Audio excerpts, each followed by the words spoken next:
Homework, wow. I'm reading a chapter of the textbook, which is technically a requirement for one of my assignments. Because I don't want to do anything.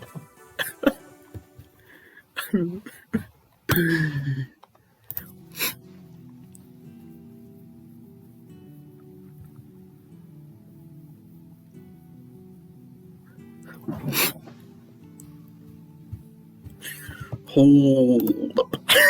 Stop. We're just gonna change my Discord thingy for a sec. And now back to this. We are going to read this. Where are we going? Where are we? Wait.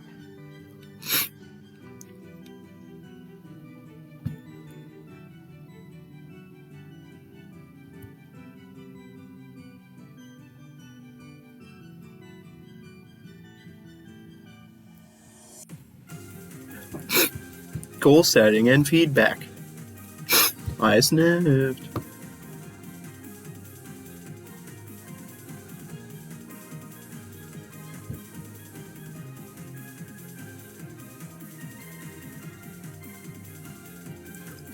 The City of Toronto's call center. 311 Toronto.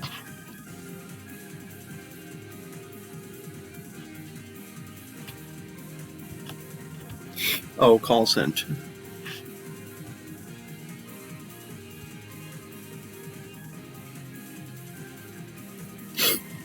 One, two.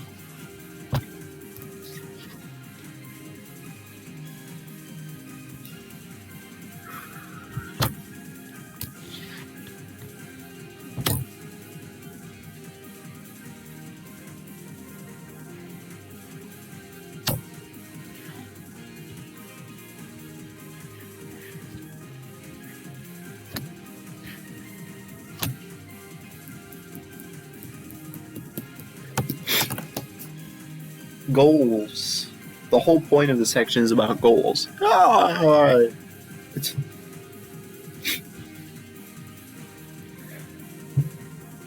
Motivate employees and clarify their role perceptions by establishing performance objectives. A goal is a cognitive representation of a desired end state that a person is committed to attain. Goal setting is the process of establishing goals. Wow. For the purpose of motivating employees and clarifying their role perception. Specifically, goal setting potentially amplifies the employee's intensity and persistence of effort and channels that effort towards specific behaviors and outcomes. Goal setting is more complex than simply telling someone to do your best.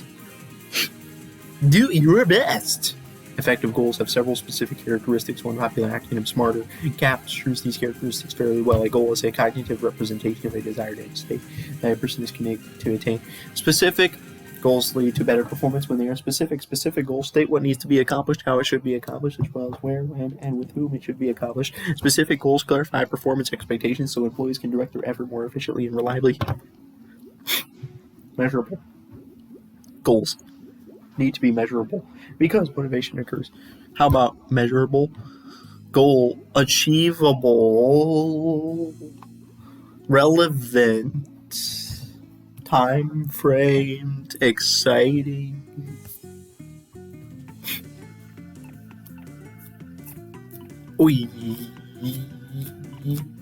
Reviewed. Ooh. Whoa.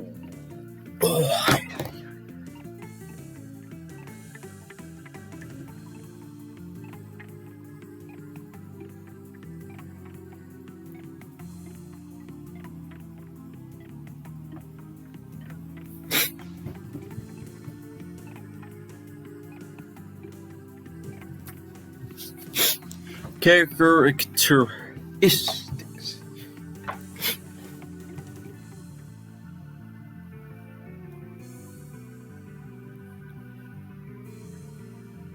of effective feedback.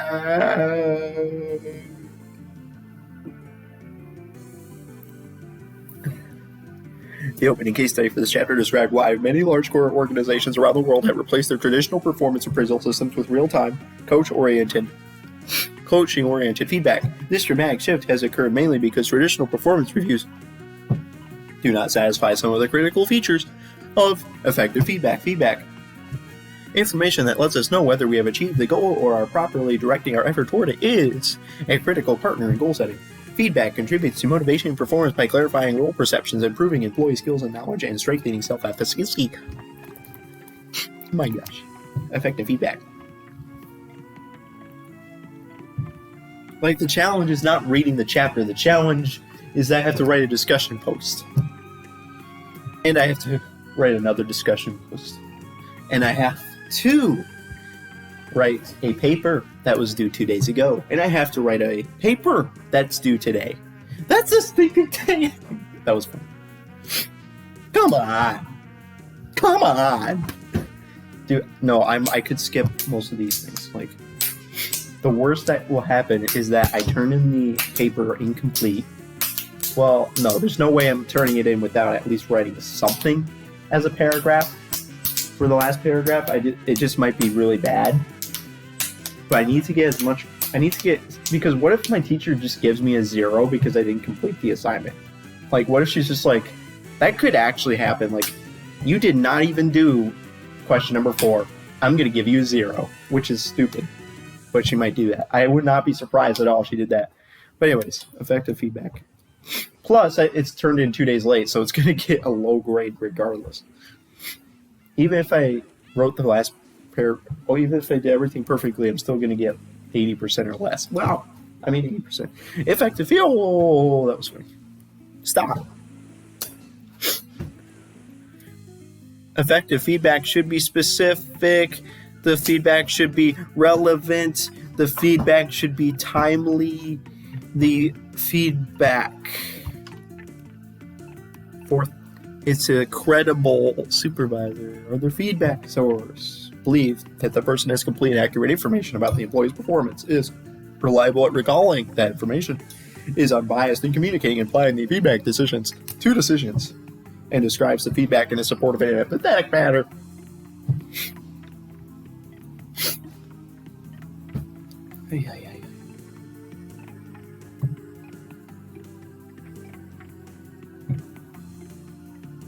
Dude, they might actually have like the average score on that quiz I took yesterday. I gotta see that.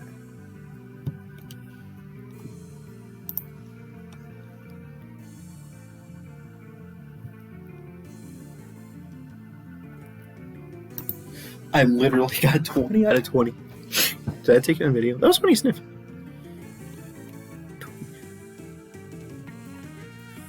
Ooh, boy, oh boy. There we go. I mean, that's a lot of my grade right there. Could be bad if I don't complete these assignments. Can't just skip assignments. The assignments in this particular class are actually kind of worth a higher percentage of my grade than normal.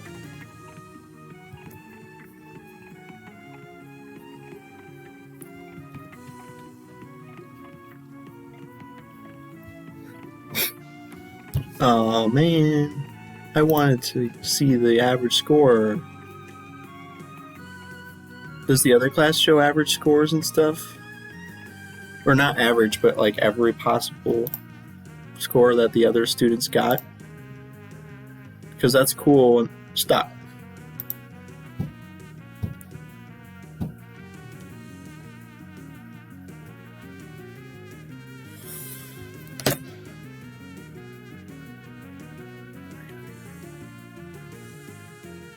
Team assignment. Team animals.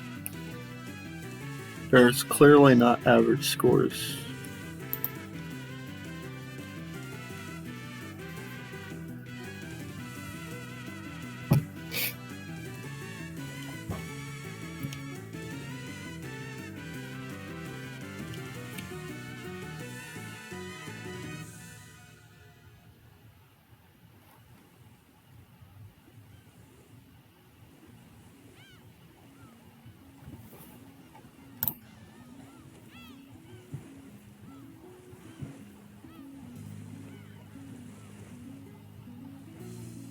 A yearly performance review.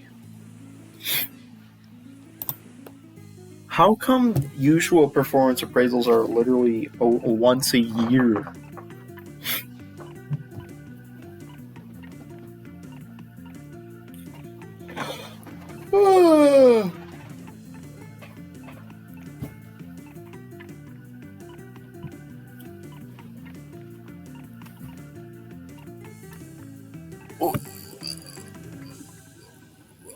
Wow, feedback through strengths-based coaching.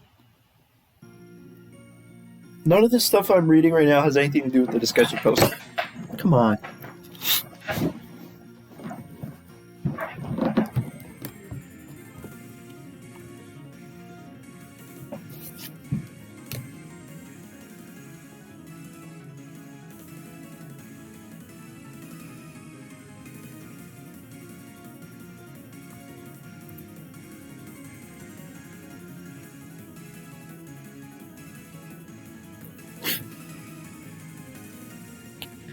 Strengths-based coaching is a positive organizational behavior approach to coaching and feedback that focuses on building and leveraging the company's strengths.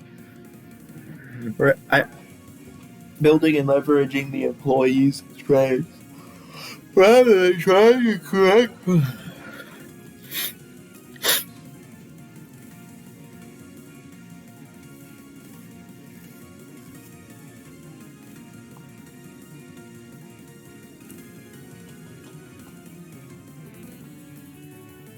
I might just skip this part, like, for now. Well, that was fun.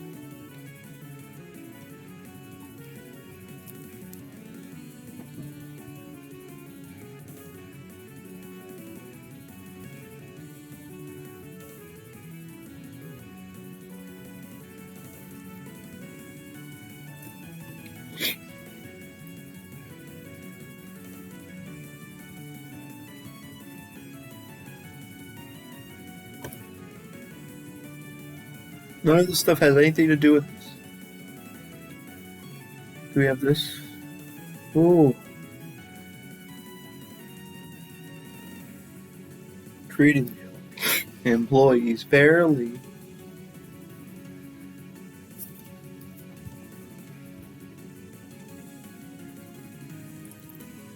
Oh.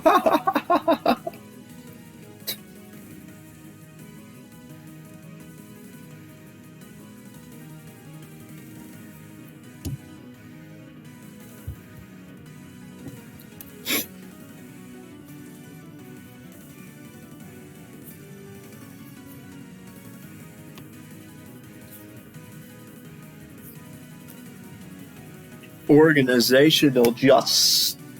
Well,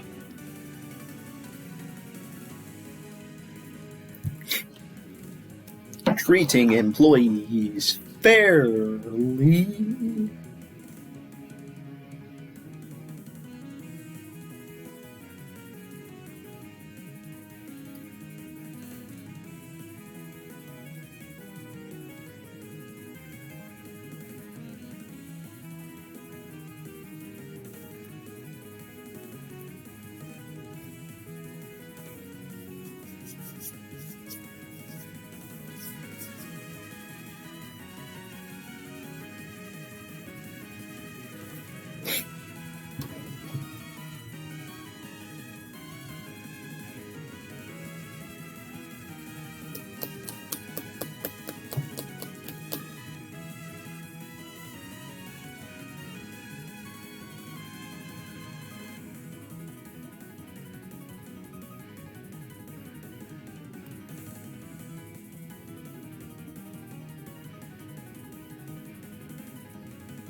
Treating employees fairly is both morally correct and good for employee motivation, loyalty, and well-being.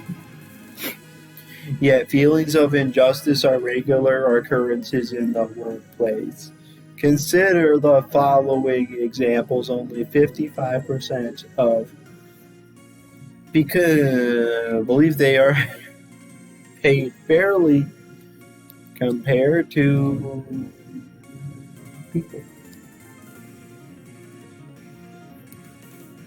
In a survey, 53% disagree that their pay is fair compared to people in similar jobs in the wider labor market. These examples are about fair pay, but there are many other types of perceived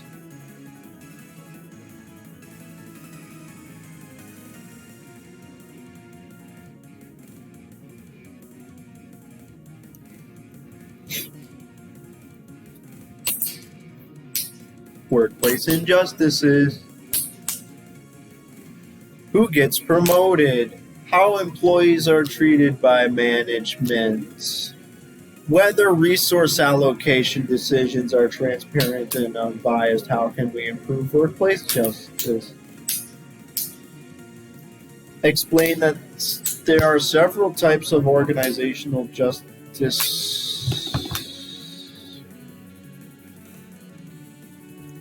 Discuss the three most common variables. Varieties. Distributive, procedural, and interactional.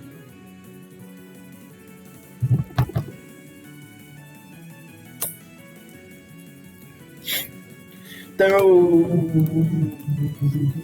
because this is the part that's actually relevant to the end. Oh.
In terms of life, the universe, and everything, I will now die in a hole.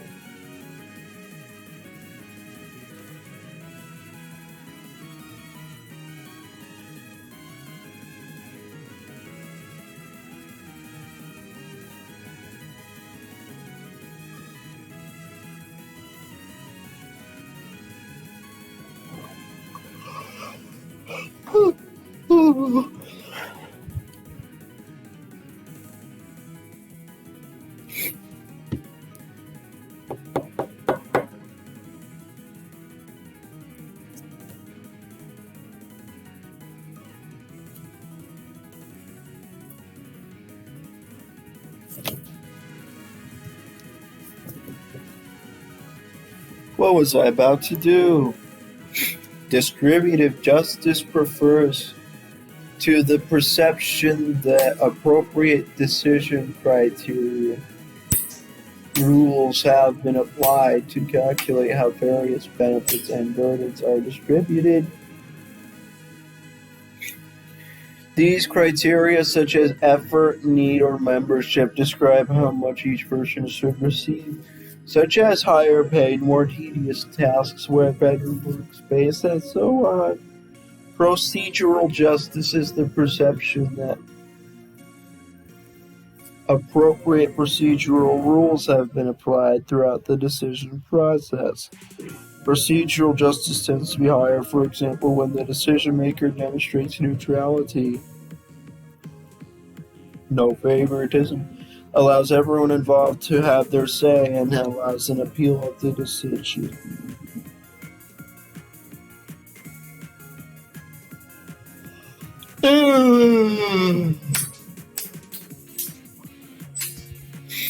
Interactional justice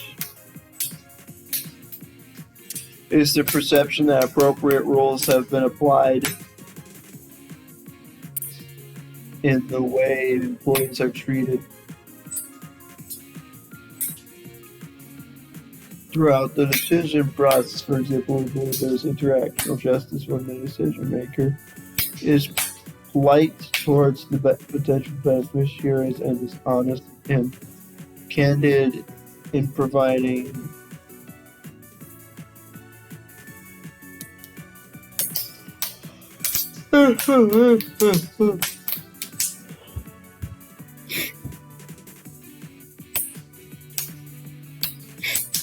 we provide our time, skills, and behavior in exchange for fulfilling work and skill development opportunities. What is considered fair in this exchange depends on what criteria we use.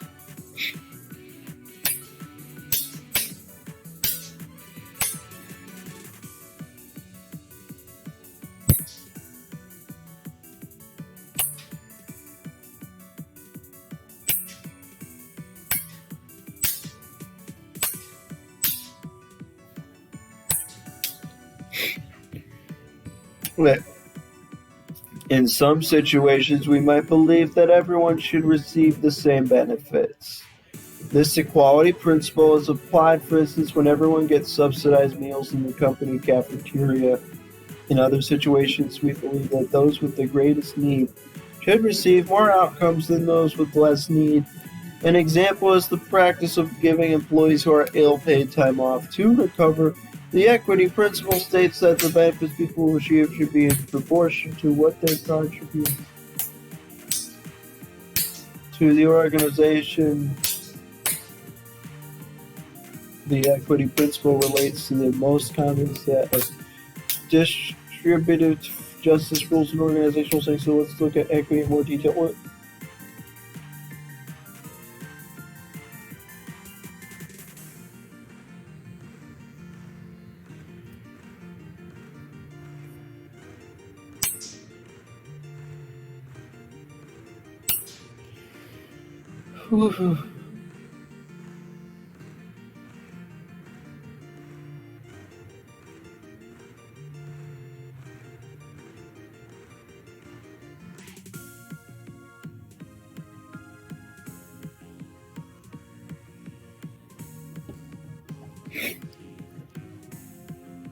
Feelings of equity are explained by equity theory, which says that employees determine whether a decision is equitable by comparing their own outcome to input ratio to the outcome input ratio of another person or group.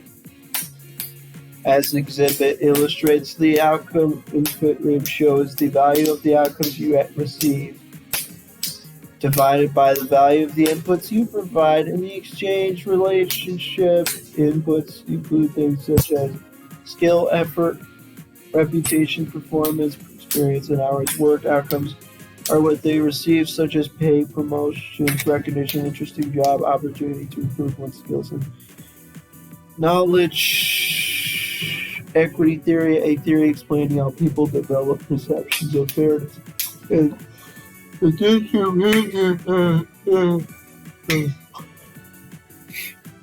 equity theory states that we compare our outcome to input ratio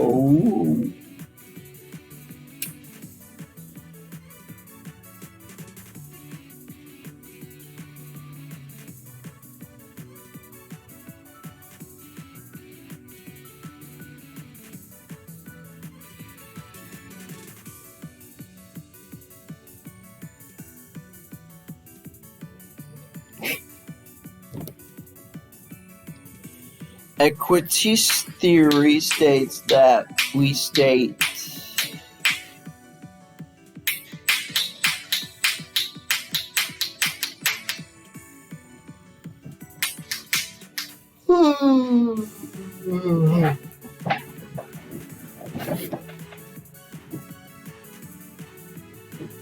We compare our outcome to input ratio with that of a comparison other.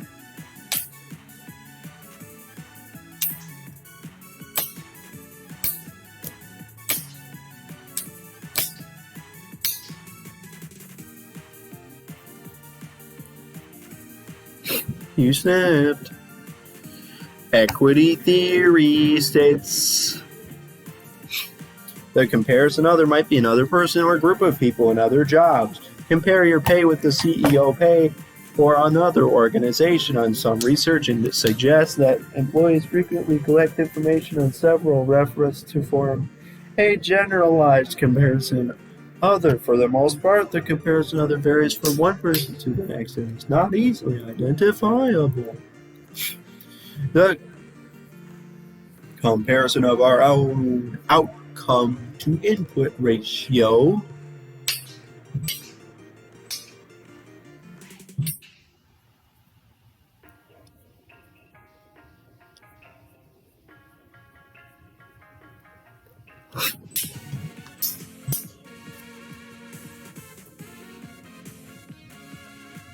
the comparison of our out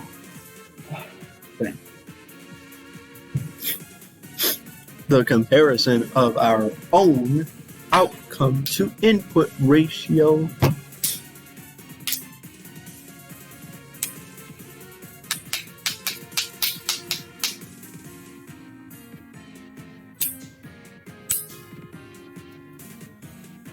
with the ratio of someone else results in perceptions of equity, under reward and equity, or over reward and equity. In the equity condition, people believe that their outcome input ratio is similar to the ratio of comparison other in the under reward. They believe there is lower than the comparison other in the over reward. It's higher than the under reward. Equity. How do perceptions of equity or inequity affect motivation? Answer is illustrated. When they are believe they are under or over rewarded, they experience negative emotions. Inequity tension. As we have pointed out throughout this chapter, emotions are the engines of motivation. In the case of inequity,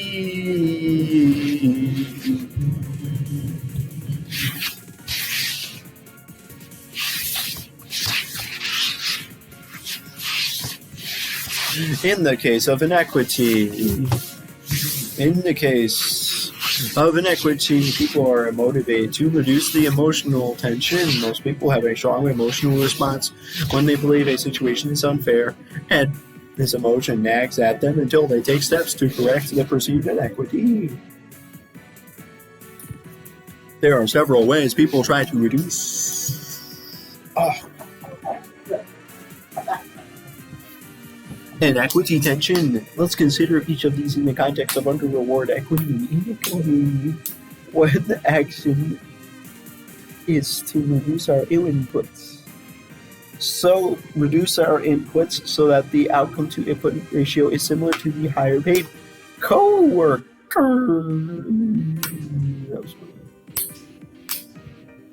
Some employees do this by working more slowly, offering fewer suggestions, engage in less organizational citizenship behavior. A second action is to increase our outcomes. Who think they're underpaid ask for a pay raise. Unders make unauthorized use of company resources. Third is increase the comparison others' inputs. We might subtly ask the better paid worker to do a larger share of the work. For instance, fourth action is reduce the comparison others' outcomes, ensuring that the coworker gets less desirable jobs or working conditions. Ask the company to reduce their coworkers' pay so it is the same as yours. Oh my gosh.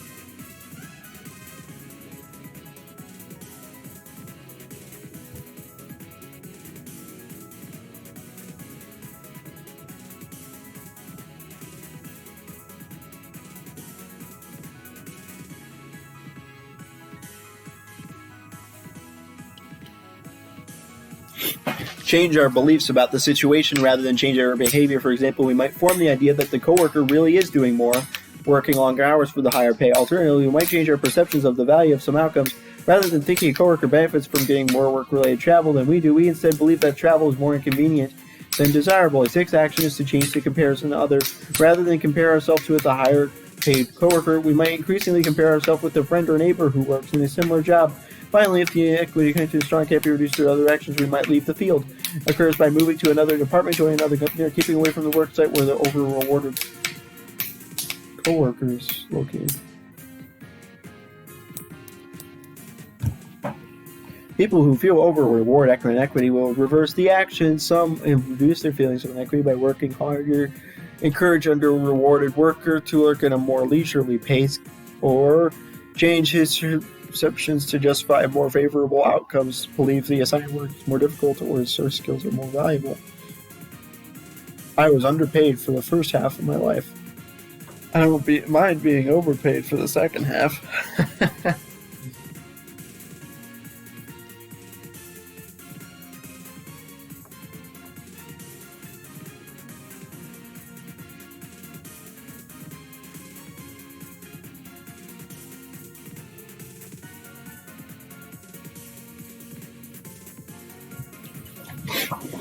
Evaluating equity theory. Why people feel unfairly rewarded, however, is more difficult to use as a practical tool for predicting and preventing inequity in the future. The main problem is that people vary in their choice of comparison other, and which inputs or outcomes are most valuable. Therefore, leaders need to minimize the risk of inequity feelings by knowing their employees well enough to understand their priority of outcomes and inputs. Open communication is also important because it lets the decision maker know from the employees affected whether they believe decisions are unfair. A second problem is that equity theory accounts for only some of our feelings of fairness or justice in the workplace. Procedural and interactional justice can be just as important as distributive justice. Procedural and interactional justice. Distributive justice is one way that people are affected by a sense of fairness. Two others are procedural and interactional justice. Procedural justice is the perception that appropriate rules are applied in the procedures used throughout the decision process. Interactional justice is the perception that appropriate rules are applied in the way people involved are treated throughout the decision process. Exhibit lists the main rules people consider when determining procedural. There are several ways to maintain procedural justice.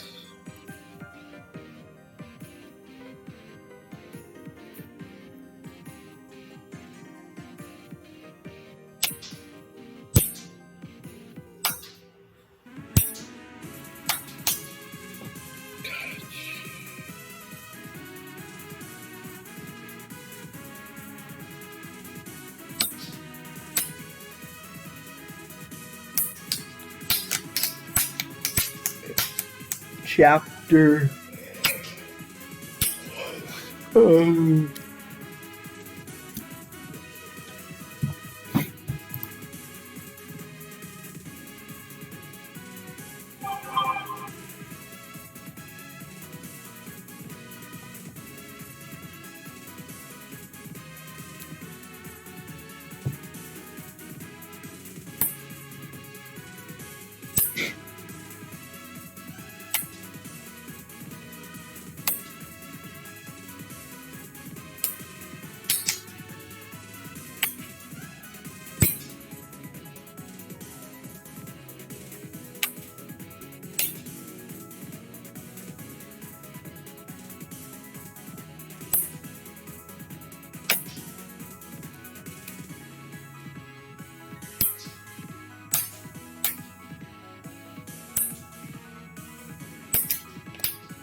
motivation and engagement is motivation and engagement.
Wow.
Oh.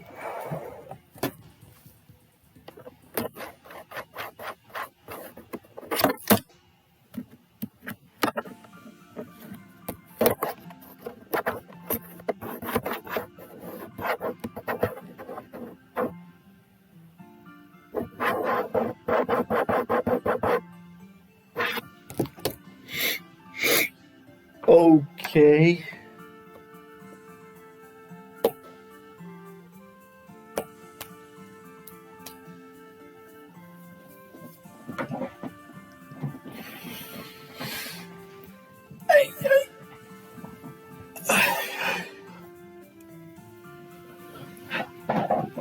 Oh no.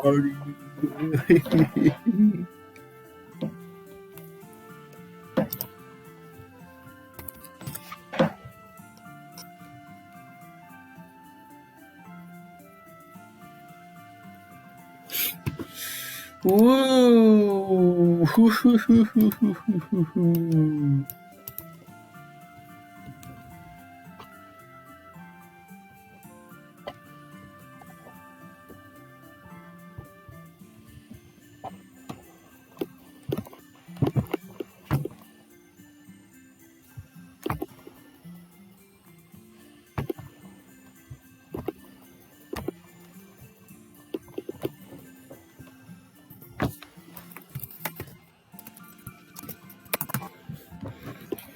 That was funny.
Does this count?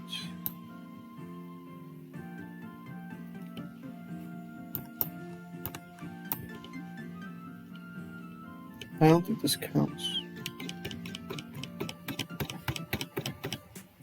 How did this end up on Google?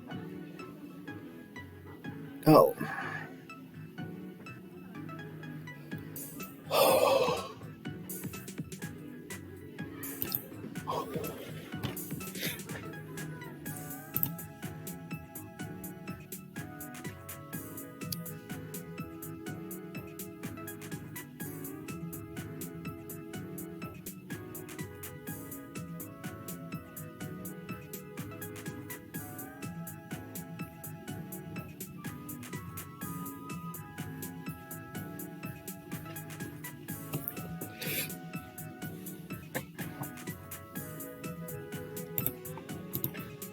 Ooh.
Well,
Come on. Come on.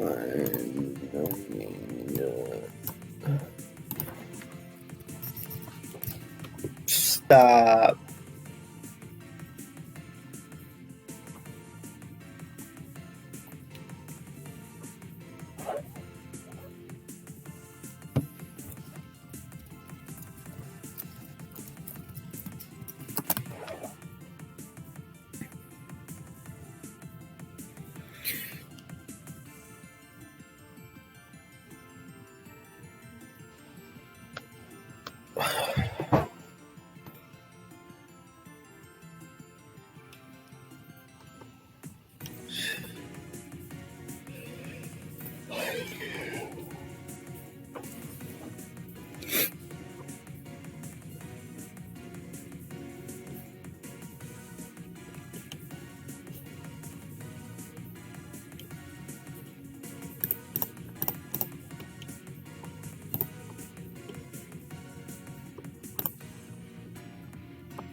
Okay.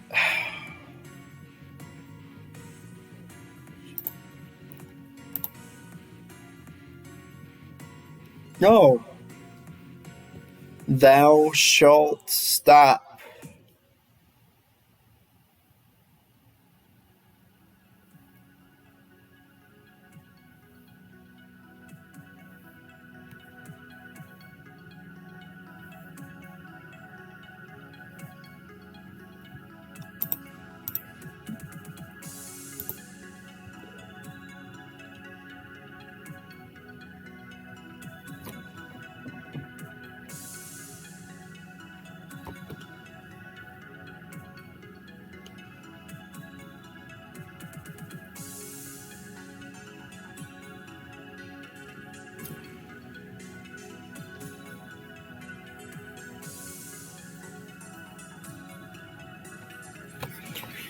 Thou shalt stop.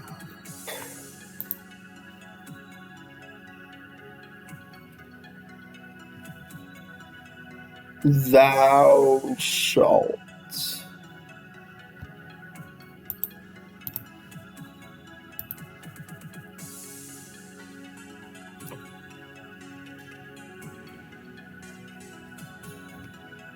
Literally just affirmative.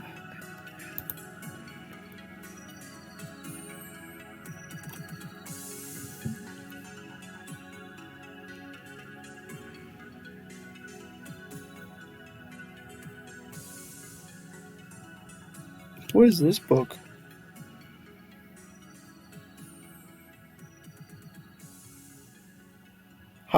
Hello? I thought this was 2020.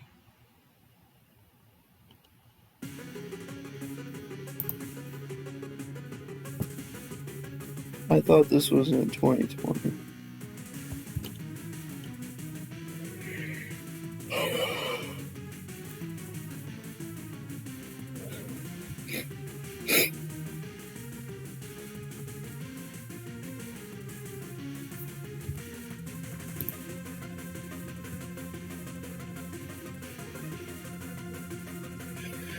I have been lied to.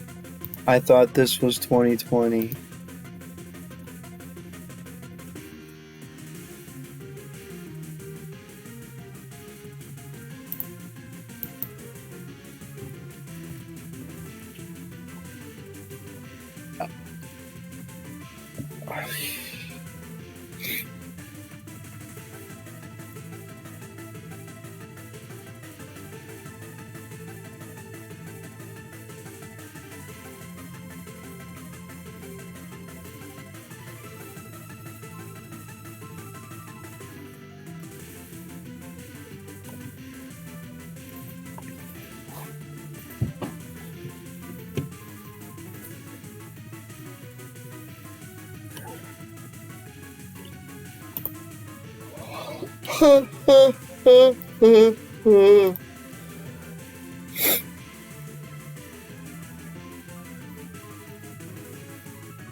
My goodness. This is a lot.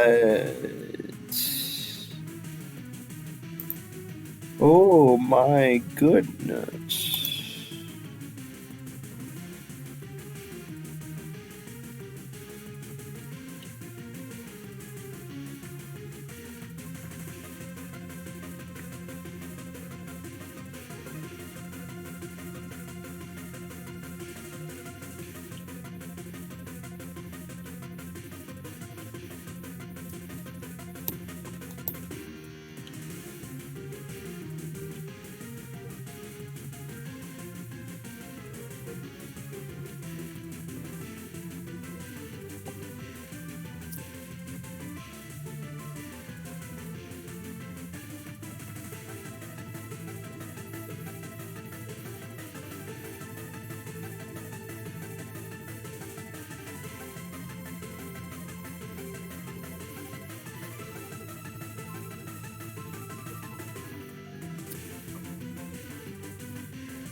Ha ha ha ha ha ha ha ha ha.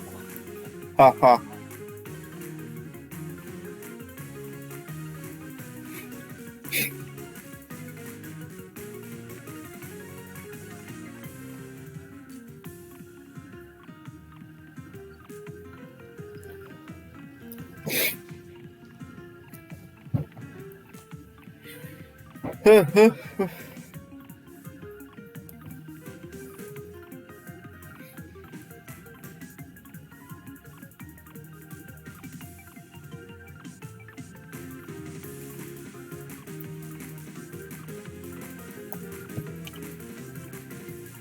When the Secretary of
Ha ha.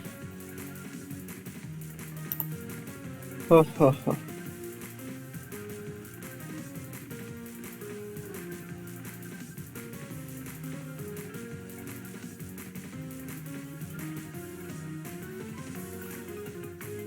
Where is it?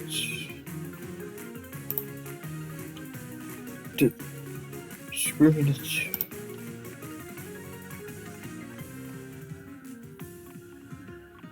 Which?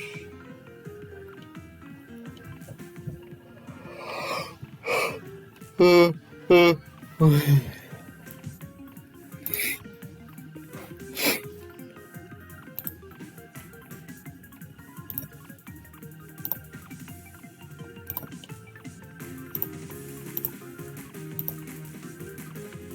Where is it?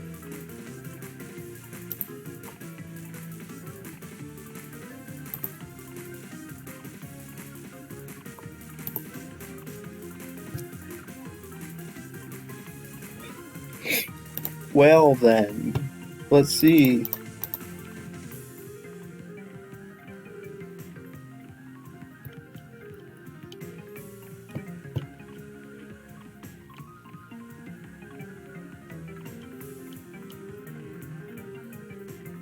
When is this written?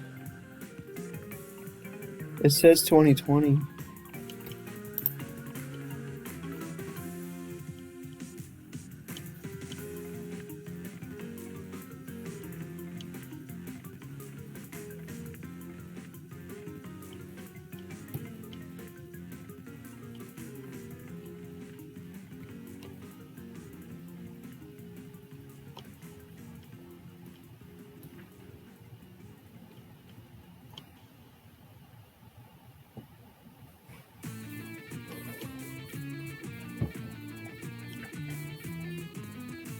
Crap.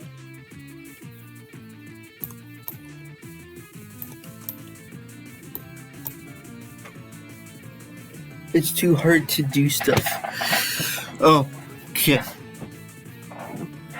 What is this book?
Huh.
What's this stupid part? I don't know.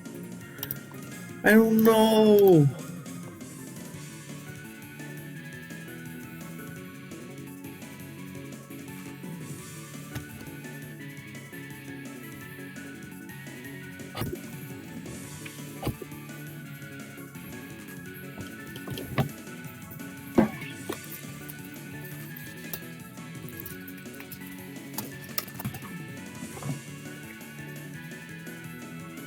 Keep my same criteria. Just keep the same criteria that I had before.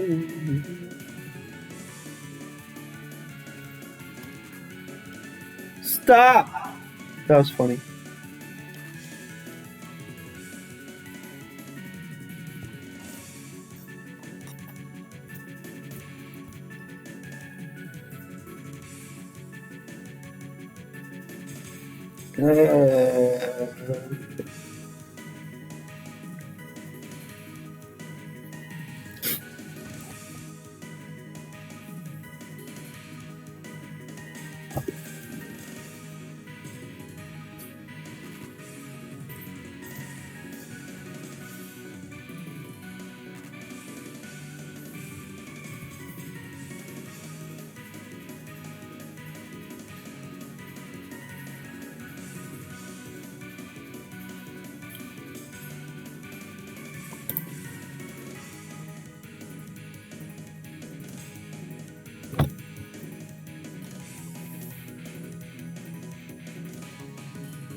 No!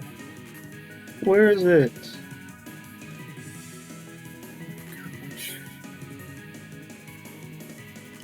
Can I go to... Well, at least alphabetical order means that you just go down to AF interaction.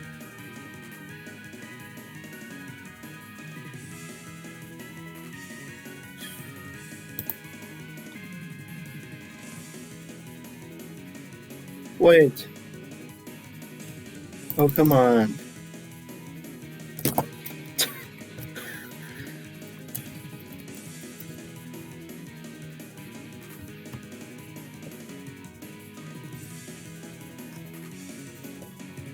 Oh. I can't just have only one chapter.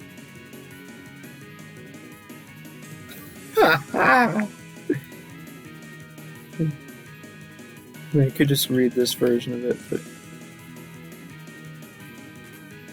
no.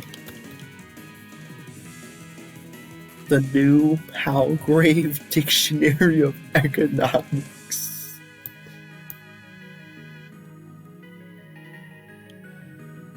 What? Okay.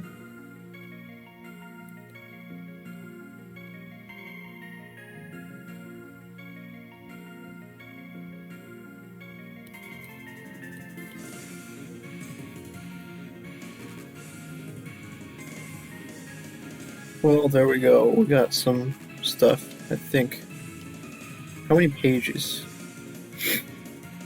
90, 91, 2, 3, 4, 5, 6.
Bye.